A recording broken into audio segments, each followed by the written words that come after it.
तुम दोनों को अलग किसने किया, कैसे किया, सुन पाओगे? उसके लिए बहुत हिम्मत चाहिए।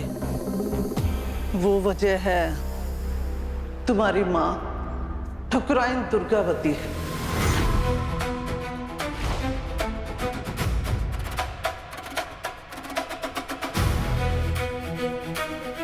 इससे पहले हमारी माँ का नाम लेके जहर उगलना शुरू करो, बात समझाते हैं। अपनी माँ के खिलाफ एक शब्द नहीं सुनेंगे। लिहाज कर रहे हैं, लिहाज में रहने दो। चलो रे। वो स्नेहा से नफरत करती हैं। वो नहीं चाहती कि वो बहू बनकर उनके घर में आए, इसलिए उन्होंने गंगा को मजबूर किया है तुम दोनों को अलग करने के लिए।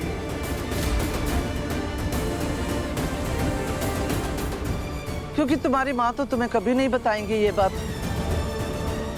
क्योंकि वो दोहरे चरित्र वाली हैं।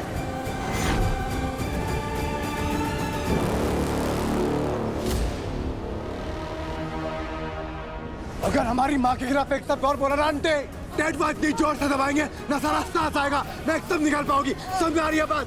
समझ में आ रही है बात?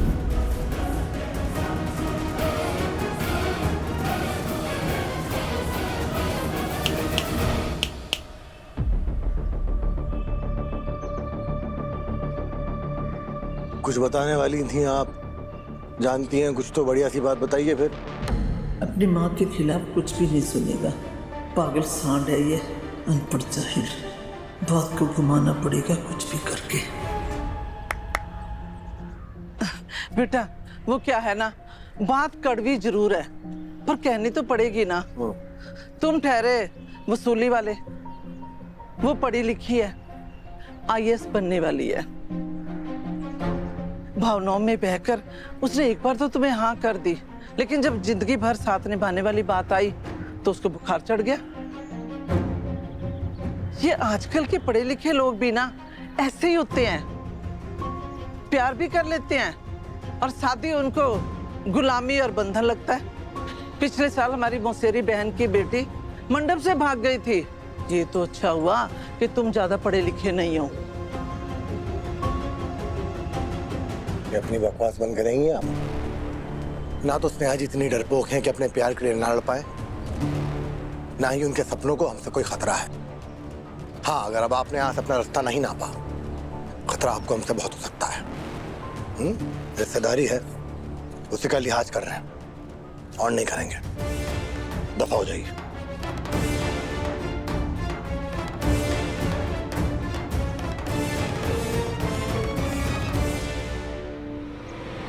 सिद्धू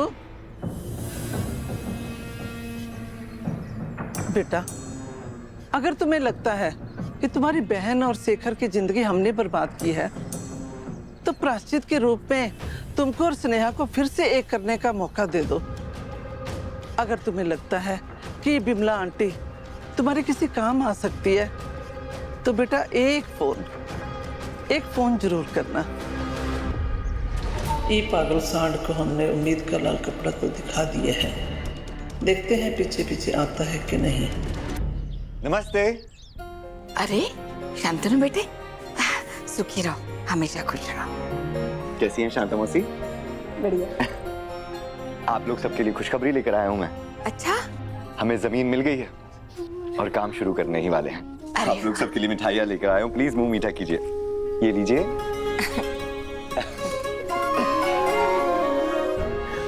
बहुत बहुत बधाई हो बेटा, अब तो बसनी वाले हो गए।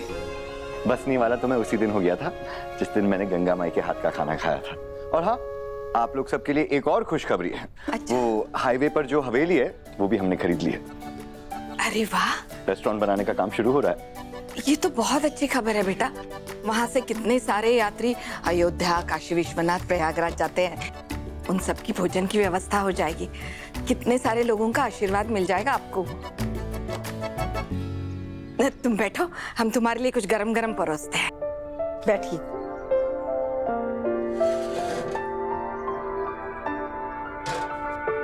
गंगा माई। हाँ बेटा। स्नेहा नहीं दिख रही कहीं? बेटा वो पुस्तकालय गई है पढ़ने के लिए।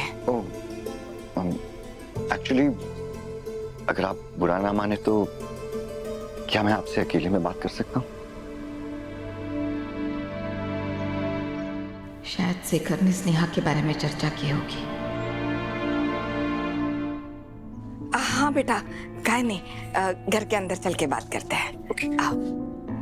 शांता, जरा ढाबा संभालो। जी दीदी। आओ।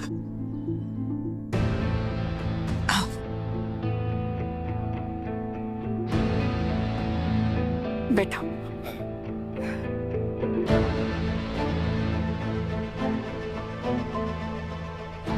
ला।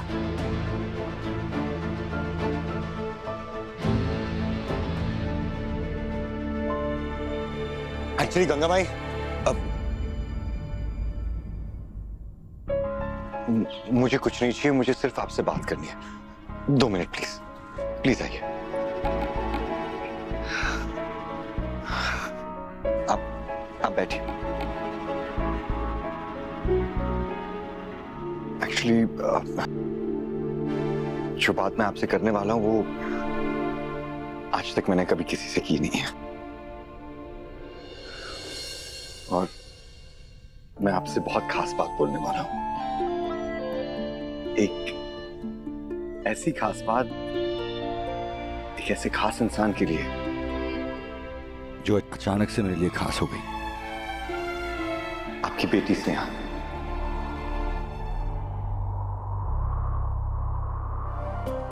जब से मैं उन्हें पहली बार मिला था तब से ही मुझे पता चल गया था कि ये कोई आम लड़की नहीं है। वो बाकी सबसे अलग है, प्रेरणा से भरी हुई है। कोई भी इंसान अगर उनके साथ थोड़ा भी वक्त बिता देता है ना, तो दुनिया को अलग नजरिए से देखने में मजबूर हो जाता है।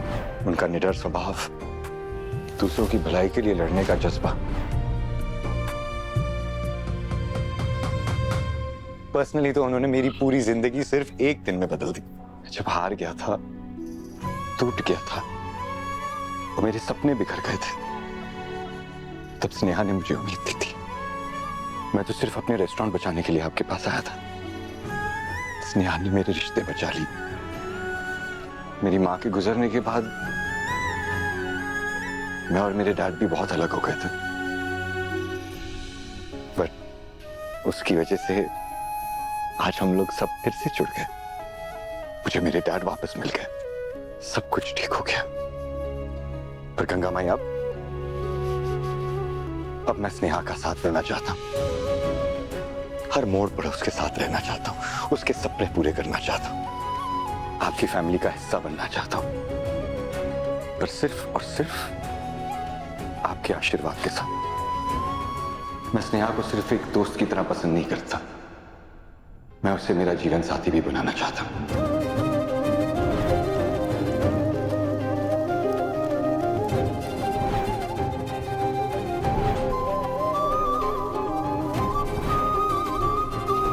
अगर उसे कोई और प्यार करने वाला साथी मिल जाए तो उसके दुख दर्द भुला देगा मौसी।